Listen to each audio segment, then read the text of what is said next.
Dear Observer, make me a diary and keep it safe. Take care, it is mine. Hold this photograph of my face. Keep all of our entries in order. Put the letters in your desk file and the images in your evidence locker. You can edit everyone else out. Don't worry about finding me, I will help you. I will tell you where I am, what I am wearing, the time of day. If there is anything distinctive about my look that day, I will make sure you know.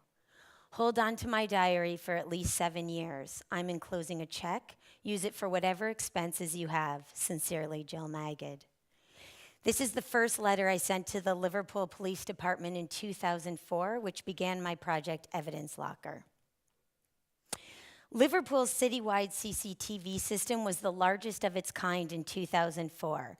It holds footage for 31 days before it cascades off the system, unless the police transfer files into their evidence locker or a citizen writes a subject access request form, which is the legal document that says who you are, where you were, the time of day, and the incident that happened. I went to Liverpool for 31 days.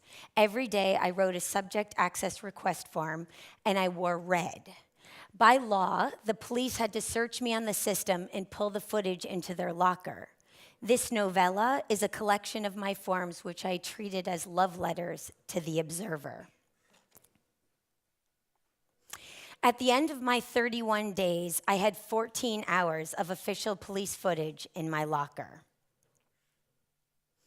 The videos I made moved from a big brother distant point of view, like this one control room, to one of intense intimacy, as in the video Trust, where I asked the police to guide me through the city blind with my eyes closed. This is a 2-minute clip from the 18-minute work. Right, okay. Do what you want to do. Are your eyes closed?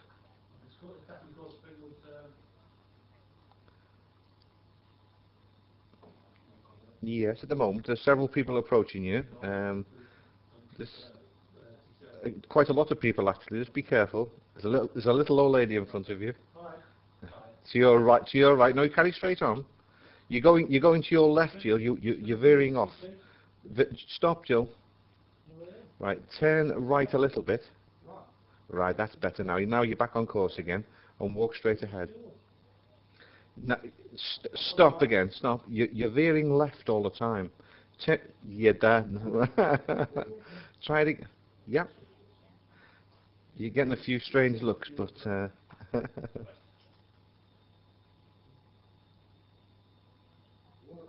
yeah, that's fine. It's really amazing to see people's reaction. Yeah, you're fine, Jill. Keep on going straight. There's no one in front of you. Lots of people about, but funny enough, there's no one in front of you.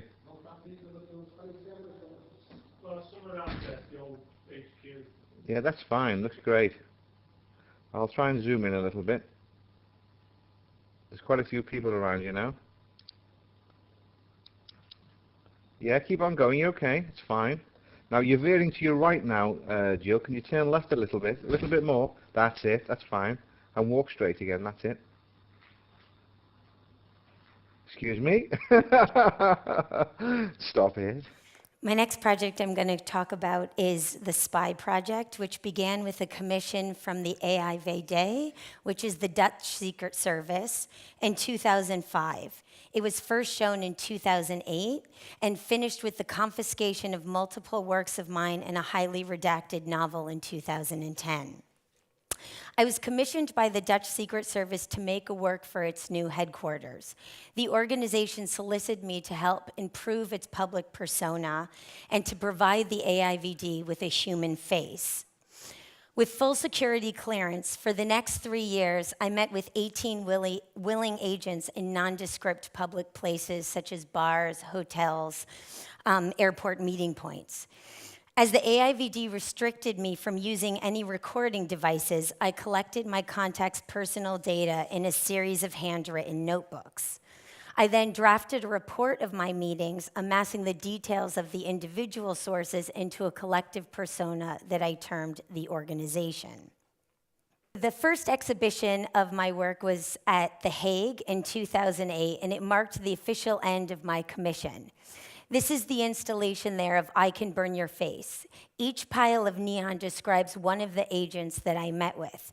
The descriptions of the agents were pulled directly from my notebooks in my handwriting. Go back. The 18 spies, which were also shown in the exhibition, were a series of 18 letterpress prints. The prints in prose-like language loosely described my agents' faces and worked as maps for the neon sculptures that I installed on the floor.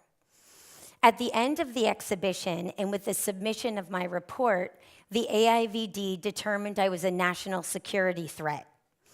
They confiscated 7 of the 18 spy prints permanently, which they had previously approved at the opening. Oddly, the neon works made with the same words in the 18 spy prints were not confiscated. It is as if once they were concrete sculptures, they were no longer dangerous, which you can use as a tool, make it art, and it's no longer dangerous. From that point forward, I permanently turned off any of the neons that were correlated with the confiscated prints. And I showed 18 of the frames, 7 of them empty. Another problem with me that the Secret Service had was my report on the organization. I'd realized my report as a nonfiction novel entitled Becoming Tardan. The title refers to a fictional character from a Jerzy Kosinski novel that's about a spy so deep undercover that even the other spies don't realize he or she is a spy. Along with the confiscation of my work, the organization redacted 40% of the novel. The director of the Secret Service sent me a letter that I would only be allowed to show the book once in a one-time only exhibition under glass, after which time it would be permanently confiscated by the Dutch government. In 2009, I followed his instructions exactly. I tore the body of the book from its spine and laid it under a glass for my one-time only exhibition at the Tate Modern in London. I then wrote the director of the AIVD a love letter, telling him that the book, a memoir of our relationship, awaited him at the museum under glass. I then gave him a schedule of museum hours and signed the letter, "Your author, Jill." The organization responded by performing my instructions. They came to the Tate Modern on the last day of the show, confiscating the only copy I had of my uncensored novel. In 2010, I published the redacted version of my novel, Becoming Tardan. With large, empty, redacted gaps in the text, the AIVD shared my authorship, erasing the face they had commissioned me to expose. Thank you. So do you feel that after working so closely with the police and the secret agency that your perspective of them changed during the process of doing the work or after their weird paranoid interaction? Well, I've worked with the police, different police organizations in multiple cities and only one Secret Service so far. But the experiences between them all were so vastly different. I find that usually there's a certain faction within the organization that is curious about what I'm doing and actually want to kind of learn along with me. Like, I'm certain that the head of counterterrorism, which was my main guy in the Secret Service, and he's the last chapter of my book, he kept saying, "I'm using you to see what you see, how you see my organization." And then, so some people I have these incredible relationships with, but then there's always other people that turn around and kind of exploded, as was the case with the director of the Secret Service. So, yeah. Yeah, so would you do it again? I'm not really interested in repeating my projects. I feel like relationships, if you'd like to maybe do them again. NSA, would you If the NSA wanted to do a project with me, sure. Great. Anyone here has got that power. Yeah, it's Bring a challenge, it on. NSA. Okay, I'd love to. I promise to be good.